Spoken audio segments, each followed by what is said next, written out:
Hey, welcome World Entertainment, and in the light of Madam Web bombing now at the box office, there's a new rumour.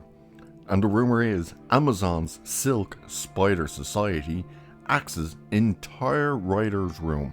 Spider-Man spin-off being retooled for male skewing audiences. Yep, in light of all of these female-centric movies and shows and whatnot failing spectacularly, Sony and Amazon, because Silk is a Sony property, it's just Amazon is the one making it and are going to stream it because Sony leases out their properties. They've looked at all this and went, you know, it appears that this female-centric and led superhero stuff doesn't work. Maybe we should change it. Yeah, maybe you should. Because you keep making these female-centric movies and then you're telling the male audience it's not for you. And then no one goes to see it. You try and blame men for not watching it. And now you're thinking, maybe we should just make it for the dudes again. Because that's who this type of stuff was always for, but women always came along and ended up loving this stuff as well. But you've tried to change that, and it hasn't worked. So let's have a look at this. So according to the latest whispers vibrating through the World Wide Web, Amazon's upcoming Silk Spider Society has cleaned out its writer's room in service of a massive from the ground up retooling of the series' entire creative direction. Yeah, because why wouldn't you?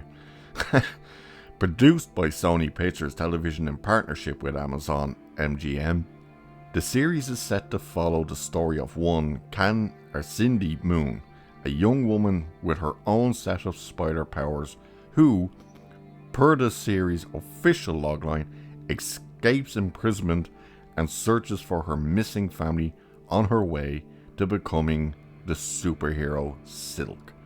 So that was the original tagline. Let's go with that, because if they're retooling it, that would have been what the story was. And just hearing that, you can already tell what it was going to be. It was just going to be super strong woman with no flaws, a Mary Sue essentially, and the typical nowadays garbage. So notably, while its heroine entered existence being closely tied to that of Spider-Man, she receives her powers from the very same radioactive arachnid which resulted in his origin, and is freed from her underground prison thanks to his help. Whether or not the project will either establish a connection to or feature an appearance from the web slinger is currently unknown. Spider-Man they're talking about there. Probably won't. This is due to the fact that Sony, whose television division is in charge of the series, shares the film and television rights to Spider-Man with Marvel Studios. The funny thing about this, Sony own all things Spider-Man.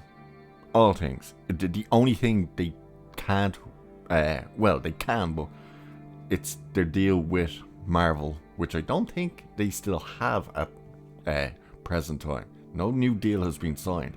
Is that Sony will only use Spider-Man in an MCU project. However, they can still name him and stuff, which is why it's interesting in Madam Web that they don't mention Aunt May like by name, and they don't give Peter's name.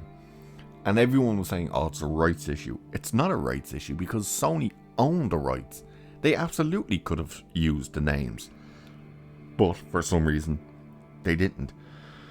So as such, any use of the web slinger is dependent on some level of agreement between the two, as seen with all of his appearances in the Marvel Cinematic Universe proper, and whether or not one has been reached in regards to Silk Spider Society has yet to be confirmed or denied. Again, they don't need permission from Marvel and Kevin Feige. Marvel do not own Spider-Man. Sony owns Spider-Man. Tom Holland's contract is not with Kevin Feige and Disney, it is with Sony. I don't know why they just don't understand that. So, though it first entered full production in November of 2022, the onset of the 2023 Writers Guild of America strikes resulted in the series being putting on indefinite hold until the labor dispute eventually came to a close in September 2023.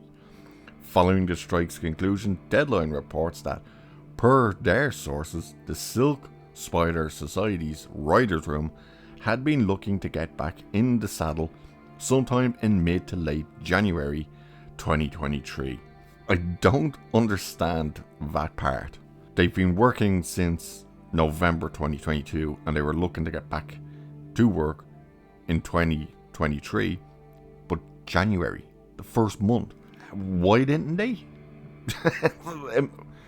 Did they write for a month, then stop for a month, and we're hoping to go back the following month? Weird, isn't it? However, if a recent report from entertainment news outlet The Anchor, or Ankler, is to be believed, these plans for the writers' returns have instead turned into plans for a complete project restart. That the date on that January 2023 must be wrong. They must be talking about 2024. That's what I'm guessing. They just screwed up the date there. Relaying information provided to her by a supposed source, staff writer Elaine Lowe alleged that not only had the series recently let go of its entire writer's room, minus its showrunner and Gail Kang, and one of the co-executive producers, despite them having already written several episodes. It's taken almost a year to write 7 episodes. Jesus Christ. But that it was also being refocused with a more male-skewing audience in mind, a la Reacher, Jack Ryan, and The Thermal List, all 3 of which have been some of Amazon's most popular streaming offerings. When reached by Lowe, Amazon had offered no comment on her scoop. So you're hearing there that they are going, this female-centric stuff and what we can assume was a woke, identity politic-fueled writer's room has been told, on your bike, off you go, don't let the door hit you or the good Lord split you on your way out. We need to make this what it was in the comics and who it's for in those days, the male audience. Because once you make it, and if you do it right, and everyone's been saying this and they're correct, if you make it, yes, it's a male story, like in terms of who these things were made for.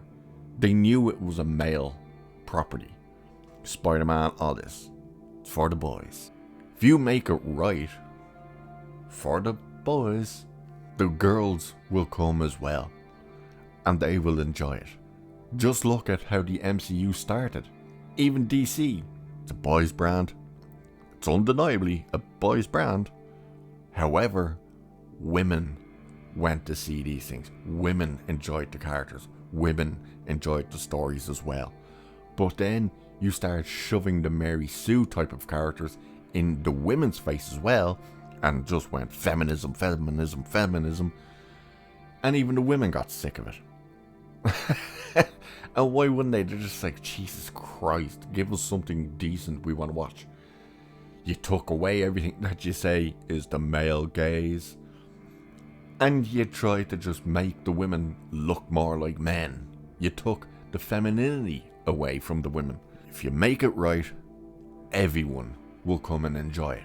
But you keep taking what is essentially boy brands and you're making them girl brands, and no one's going to watch them. Why have so many of these female-centric led movies failed at the box office?